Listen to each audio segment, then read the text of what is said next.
নমস্কার, বৌরানী হেসেলে সবাইকে স্বাগত।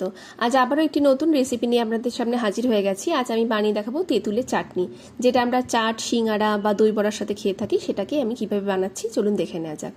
প্রথমে আমি এখানে একটা বাটির মধ্যে বেশ কিছুটা পরিমাণে গরম জল নিয়ে নিলাম। এবার এই গরম জলের মধ্যে আমি এখানে 50 গ্রাম মতন তেঁতুল ভিজিয়ে রাখবো 10 মিনিটের জন্য। দেখুন, ভিজিয়ে রেখেছি, তেঁতুলটা খুব ভালোভাবে ছেড়ে এসেছে আর একটা সুন্দর কাত আমি পেয়ে গেছি তেঁতুলের। এবার একটা কড়াইয়ের মধ্যে আমি ছাঁকনির সাহায্যে এই তেঁতুলের কাতটাকে ভালো করে ছেঁকে নেব, যাতে যে দানা থাকে তেঁতুলের বা যে আঁশ থাকে সেটা সম্পূর্ণ আলাদা হয়ে যাবে। এই অবস্থায় কিন্তু আমি গ্যাসের ওভেনটাকে অনই রেখেছি। দেখুন, একটা চামচের সাহায্যে আমি এটাকে ভালো করে ছেঁকে নিচ্ছি যাতে আলাদা হয়ে যায়। এবার এই জলটা যেটা আছে সেটাকে আমি বেশ কিছুক্ষণ ফুটিয়ে নিলাম।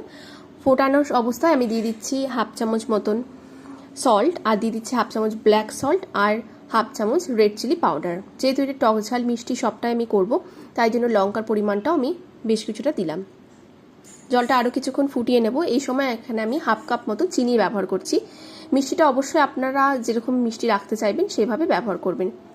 10 মিনিট এভাবে ফুটিয়ে নেওয়ার পর দেখুন অনেকটা ঘন হয়ে এসেছে। এই সময় ভাজা মশলা দিয়ে আমি এটাকে নামিয়ে নেব। খুব সুন্দরভাবে এটা তৈরি হয়ে যায়, আর এটা টক ঝাল মিষ্টি সমপরিমাণে থাকে। সমস্ত রকম চাট, সিঙ্গাড়া বা দই বড়ার সাথে এই চাটনিটা আপনারা ব্যবহার করতে পারবেন। খুব সহজেই তৈরি হয়ে গেল। আপনারাও বাড়িতে এইভাবে ট্রাই করবেন আর আমাকে জানাবেন আজকের রেসিপি আপনাদের কেমন লেগেছে। ভালো লাগলে অবশ্যই লাইক, কমেন্ট, শেয়ার আর সাবস্ক্রাইব করে আমার পাশে থাকবেন। ধন্যবাদ।